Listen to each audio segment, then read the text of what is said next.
et bienvenue dans la chaîne Mathématiques Sciences. Aujourd'hui je vais présenter et expliquer une nouvelle vidéo, qui est une vidéo tout simplement en physique-chimie sur le thème numéro 3, ondes et signaux. Et dans cette vidéo de physique-chimie sur le thème numéro 3, sur les ondes et signaux, on va tout simplement ici voir comment on peut utiliser ici la valeur de la vitesse du son dans le vide. Enfin, pas dans le vide, mais ici donc dans le cas où on est dans l'air. Ok, bravo.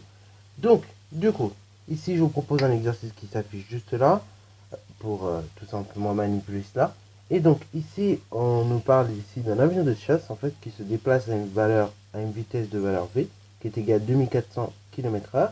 Et on nous dit en première approximation, on va comparer les vitesses, ok, voilà, les valeurs des vitesses des avions à la vitesse de la propagation du son dans l'air dans les conditions usuelles, sans tenir compte donc de la différence due à la latitude élevée à laquelle justement les avions vont voler. Ok. Question A. Convertir la valeur de sa vitesse en mètres par seconde. Question B.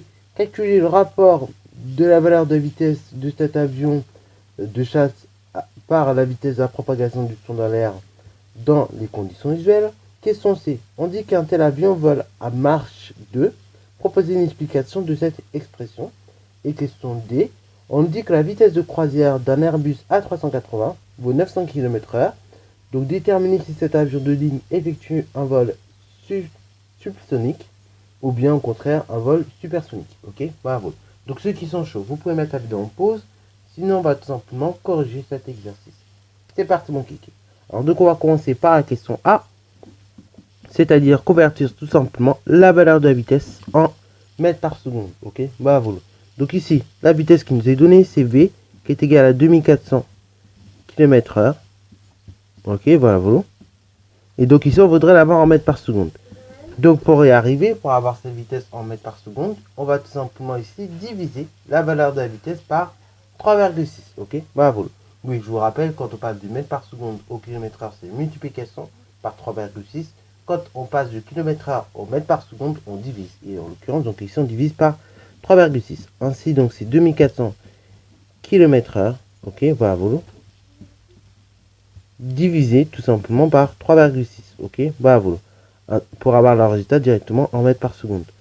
Et donc, quand on effectue le calcul, vous trouvez environ, donc là, je vais arrondir à la dizaine près. Ok, bravo. On trouve 670 mètres par seconde. Ok, bravo. Donc ça, vous voyez, c'est la valeur de la vitesse lorsqu'elle a été convertie en mètres par seconde. Donc V est égal à 670 mètres par seconde. Et donc là, on a répondu à la question A. Maintenant, on va répondre à la question B. Calculer le rapport de la valeur de la vitesse de cet avion, donc de chasse, par la vitesse de propagation du son dans l'air dans les conditions usuelles. Donc, c'est parti mon kiki. On va tout simplement répondre à la question B. Et donc là, pareil, quand on doit comparer de façon générale en sciences, n'oubliez jamais qu'il faut faire un rapport. Ok, bravo. En l'occurrence, donc c'est entre l'avion de chasse et donc la vitesse du son classique dans l'air. Donc on va faire un rapport des deux. Ok, donc je vais faire un rapport entre la vitesse tout simplement de mon avion de chasse et la vitesse tout simplement du son. Ok, bravo. Alors je sais que V son, donc dans l'air, c'est tout simplement 340 mètres par seconde. Ok, et je sais que V, donc la vitesse de l'avion de chasse, c'est 670 mètres par seconde environ. Donc, tout simplement, on va poser le rapport suivant. On va calculer le rapport suivant. Donc, on calcule le rapport qui suit, c'est-à-dire V, la vitesse de l'avion de chasse, divisé par V son, qui équivaut dans ce cas-là à tout simplement 670 divisé par 340. Ce qui équivaut à la chose suivante. Donc là, on va effectuer le calcul. Et bien, ce qu'on va obtenir. Donc, quand vous effectuez ce rapport, vous trouvez tout simplement environ donc 1,97 qu'on peut arrondir directement à environ 2. Ok, ça équivaut à environ 2. Ok, bravo.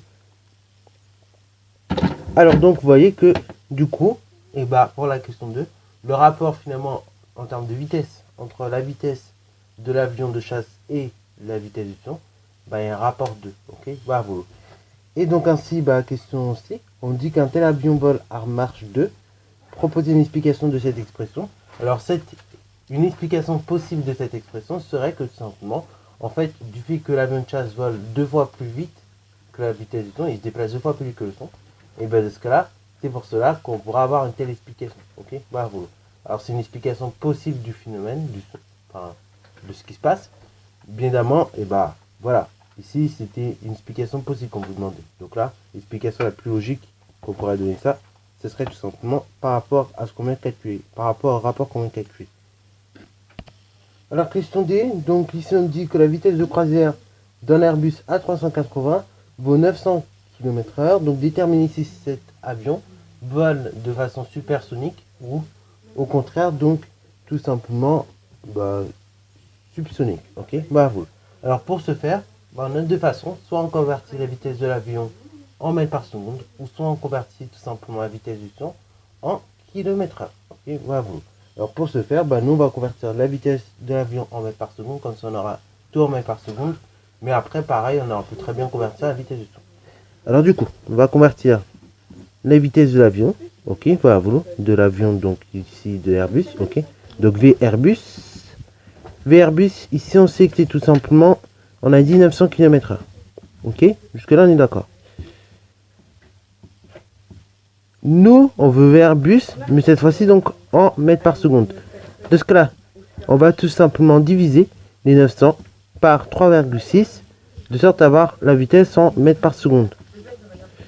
Ainsi donc ça fait que Vairbus c'est égal à la valeur suivante. Donc là on va faire 900 divisé par 3,6.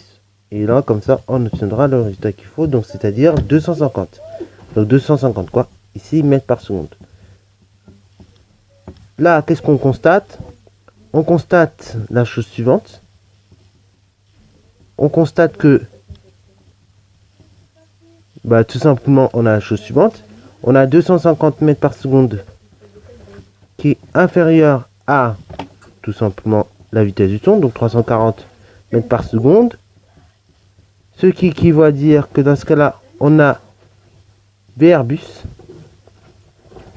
qui est plus petit que Vaisson. Donc, tout simplement en conclusion, vous avez votre avion, donc l'avion ou bien l'Airbus se déplace ou bien fait un vol. Donc ici, tout simplement subsonique, ok, ou bien se déplace de façon subsonique, ok, ou se déplace subsoniquement, si vous voulez.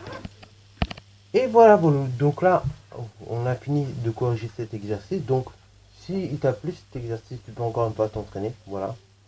Surtout si tu as pas réussi du premier coup, c'est pas grave, mais le tout c'est s'entraîner pour bien comprendre les différents détails, les différentes étapes de la résolution. Et puis du coup, si la vidéo t'a plu, n'hésite pas à la liker, commenter et bon instant à toi en mathématiques et en sciences.